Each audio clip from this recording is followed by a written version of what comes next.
convencional. Então ele não considera um fator que o ligante modificado ele tenha melhores propriedades.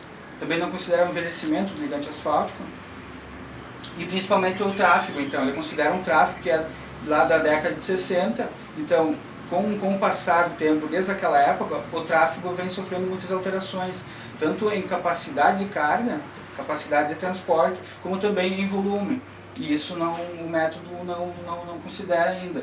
Então faz-se toda a composição mista do tráfego, pega-se os eixos, faz-se uma equivalência de eixos e transforma simplesmente no eixo padrão. E também a circulação com excesso de cargas, então ela um fator importante que ocorre bastante aqui no país. Não se tem esse controle do tráfego que realmente circula na rodovia. Então, com tudo isso, tem-se essa necessidade que o projeto Rede Temática vem tentando suprimir, que é a necessidade de começar a implantar essas novas tecnologias, agregar todo esse conhecimento no dimensionamento dos pavimentos. Então tem-se toda essa questão do tráfego, tem-se ensaios mais apurados para a caracterização dos materiais, tanto ensaios como softwares de análise de desempenho. Então não se faz mais somente uma consideração empírica, já tem-se capacidade de fazer ensaios mais mecanísticos, então um dimensionamento mais mecanístico. Então surge essa necessidade de um desenvolvimento que considere o comportamento desse material, voltado mais para uma regionalização, não uma generalização de todo o território nacional, mas considerando as peculiaridades que existem em cada região. Então, considerando também a questão de tráfego, o clima da região, a diferença nos materiais. Então, isso tem de se fazer com acompanhamento de trechos experimentais, que é o propósito da rede temática.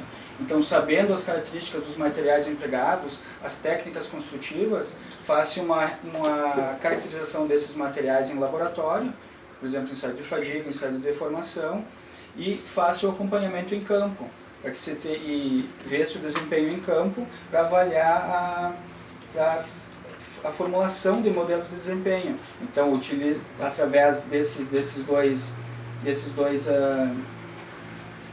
essa avaliação em paralelo dos ensaios em laboratório com em campo, faz uma consideração do fator laboratório-campo que atenda aquelas necessidades regionais, não pegando fatores generalizados. E, por exemplo, aqui no Sul a gente tem condições diferentes do que, por exemplo, tem no Nordeste, tem no Norte do país. Então, a ideia gira basicamente em torno disso. Então, aqui, como o Lélio falou, começou-se em 2006, esse programa Rede Temática do Asfalto, então, em 2009, com a implantação de trechos experimentais. Então, ela é uma iniciativa da Petrobras, com parceria de diversas universidades do país e centros de pesquisa. Então, ela visa o desenvolvimento do método de dimensionamento através do acompanhamento em campo de trechos experimentais em vários locais do país para a formação de um banco de dados. Todos esses dados gerados em diversos locais do país, eles alimentam um único banco de dados. Depois vai ser feita a análise desses dados, previsão de desempenho, toda a sistemática envolvida. Então, tem-se ainda uma carência de banco de dados de conhecimento sobre o comportamento das rodovias. Então, ele pretende juntar todo esse banco de dados e fazer uma calibração dos modelos, desenvolvimento de modelos e calibração desses modelos. Aqui, então, nesse mapa, então, talvez ele esteja um pouco desatualizado, talvez já tenha mais centros de pesquisa, mais universidades envolvidas, mas todas essas universidades já fazem parte, a partir de 2012, 2013, são esses dados, então todas essas universidades fazem parte desse programa. Então, todo o projeto gira em torno da validação do método de desempenho. Então, o CISPAV, ele é um programa de análise e dimensionamento que foi desenvolvido na COP através de décadas de pesquisa lá na universidade, lá na COP, acompanhamento de trechos experimentais, caracterização de materiais. Então, o CISPAV ele foi desenvolvido com dados de pesquisa lá da COP da UFRJ. Então, a ideia é expandir esse banco de dados para um âmbito nacional, através de ensaios avaliando em solos, agregados, misturas asfálticas, avaliando eles em laboratório e através depois de análises computacionais a partir desse software, então fazer uma previsão do desempenho dos pavimentos, já considerando todos os fatores comentados. Então, ela tem toda a abrangência nacional. O objetivo da pesquisa, específico então da pesquisa que eu faço parte agora, é continuar, a gente está trabalhando a implantação desse programa aqui no Rio Grande do Sul. Foi feito em 2010, com parceria da Concepa, através da implantação de 2 trechos experimentais na Freeway. Então, o objetivo dessa pesquisa agora, que eu estou envolvido, é a expansão da abrangência desse programa, saindo só dos trechos implantados na Freeway e partindo para novos trechos, então. Então, vai se dar continuidade dos monitoramentos lá da Freeway e implantação de novos trechos. Então, objetivos específicos, a caracterização completa dos materiais envolvidos na construção do pavimento, a construção, o acompanhamento da construção, verificação de técnicas construtivas empregadas e acompanhamento tecnológico, né? E posterior à construção, então, o monitoramento do desempenho desses pavimentos. Então, vai se ter os ensaios de laboratório, acompanha-se o desempenho do pavimento no campo, a partir de um cronograma de ensaios realizados, para fazer um comparativo entre os modelos de desempenho que já existem, verificar o comportamento do desempenho em relação aos modelos já existentes e a formulação de modelos daquele local específico. O projeto basicamente é em 3 etapas, um acompanhamento pré-execução, que envolve toda a parte de desenvolvimento de parcerias com as construtoras, com a fiscalização, com a implantação da rodovia, coleta de amostras, caracterização de materiais, acompanhamento de projeto, do dimensionamento, todo o acompanhamento preliminar.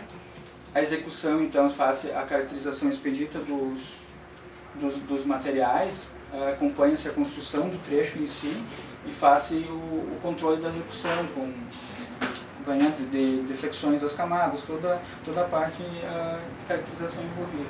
E após, então, a parte pós-execução é a avaliação do comportamento funcional e estrutural do pavimento após a liberação para o tráfego. Então, tem-se um cronograma de ensaios que são feitos, extração de amostra, análise de deflexão, irregularidade, micro e macrotextura, levantamento de defeitos, permeabilidade, levantamento visual também. Então, faça isso antes da liberação do tráfego e em um cronograma estabelecido pela rede de monitoramento periódico.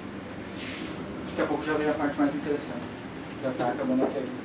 Então, tem-se todo esse acompanhamento de pré-execução, execução e pós-execução, conhecendo todos esses dados, então, e juntando, então, o pavimento construído com a ação das solicitações externas, que basicamente são o clima e o tráfego que está solicitando a rodovia, faça, então, conhecendo todas as características, faça um esclarecimento de quais os mecanismos de degradação são mais ocorrentes naquele local, naquela condição, faça uma seleção dos modelos de previsão existentes e se compara posteriormente com os modelos obtidos no trecho e também com os já existentes, faça esse comparativo. Trechos monitorados, então, os que já havia falado para vocês que vem acompanhando. Então, são basicamente 3 etapas agora que a gente está no desenvolvimento da pesquisa. Os trechos experimentais novos implantados, a gente implantou 2 trechos na 448, aqui todos já vão conhecer. Então, essa rodovia, então, a gente fez toda a parte de pré-execução, execução e pós-execução, todo o acompanhamento da construção dela. A gente está na fase de pós-execução agora. Ainda cogita-se a implantação de novos trechos experimentais, aqui na duplicação da 116 e na duplicação da 386. E nos já existentes na 290, a continuidade só da etapa de pós-execução.